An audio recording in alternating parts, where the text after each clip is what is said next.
कृष्णं वंदे जगद्गुरु। श्रीमद्भगवद्गीता। अत्र शूरा महेश्वासा भीमार्जुन समायुधि युयुधानो विराटश्च द्रुपश्च महारथा। अत्र शूरा महेश्वासा भीमार्जुन समायुधि। जिनसे बाण चलाए जाते हैं, फेंके जाते हैं, उनका नाम ईश्वास अर्थात धनुष है। ऐसे बड़े बड़े धनुष जिनके पास हैं वे सभी महेश्वास हैं। तात्पर्य है कि बड़े धनुषों पर बाण चढ़ाने एवं प्रत्यंचा खींचने में बहुत बल लगता है। जोर से खींचकर छोड़ा गया बाण विशेष मार करता है। ऐसे बड़े बड़े धनुष पास में होने के कारण ये सभी बहुत बलवान और शूरवीर हैं। ये मामूली योद्धा नहीं हैं। युद्ध में ये भीम और अर्जुन के समान ही हैं, अर्थात बल में ये भीम के समान और अस्त्र शस्त्र की कला में ये अर्जुन के समान हैं। युयुधान सात्यकी ने अर्जुन से अस्त्र शस्त्र की विद्या सीखी थी, इसलिए भगवान श्री कृष्ण के द्वारा दुर्योधन को नारायणी सेना देने पर भी वह कृतज्ञ होकर अर्जुन के पक्ष में ही रहा, दुर्योधन के पक्ष में नहीं गया। द्रोणाचार्य के मन में अर्जुन के प्रति द्वेष भाव पैदा करने के लिए दुर्योधन महारथियों में सबसे पहले अर्जुन के शिष्य युयुधान का नाम लेता है।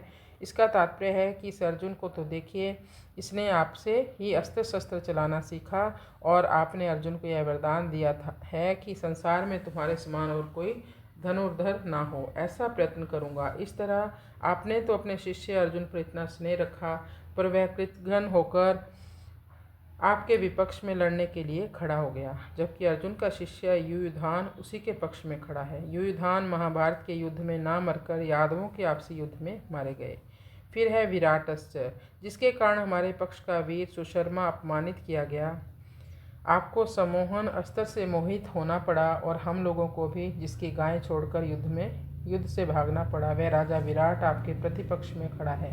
राजा विराट के साथ द्रोणाचार्य का ऐसा कोई वैर भाव या द्वेष भाव नहीं था, परंतु दुर्योधन यह समझता है कि अगर युयुधान के बाद मैं द्रुपद का नाम लूँ तो द्रोणाचार्य के मन में यह भाव आ सकता है कि दुर्योधन पांडवों के विरोध में मेरे को उकसाकर युद्ध के लिए विशेषता से प्रेरणा कर रहा है तथा मेरे मन में पांडवों के प्रति वैर भाव पैदा कर रहा है। इसलिए दुर्योधन द्रुपद के नाम से पहले विराट का नाम लेता है, जिससे द्रोणाचार्य मेरी चालाकी ना समझ सके और विशेषता से युद्ध करे। राजा विराट उत्तर, श्वेत और शंख नामक तीनों पुत्रों सहित महाभारत युद्ध में मारे गए। द्रुपश्च महारथा, आपने तो द्रुपद को पहले की मित्रता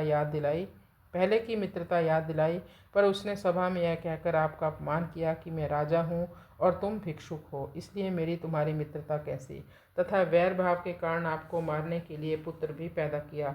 वही महारथी द्रुपद आपसे लड़ने के लिए विपक्ष में खड़ा है, यानी पांडवों की सेना के साइड खड़ा है।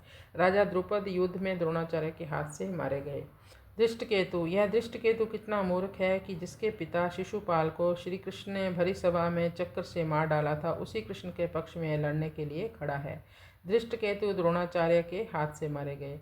चेकितान, सब यादव सेना तो हमारी ओर से लड़ने के लिए तैयार है और यह यादव चेकितान पांडवों की सेना में खड़ा है। चेकितान दुर्योधन के हाथ से मारे गए।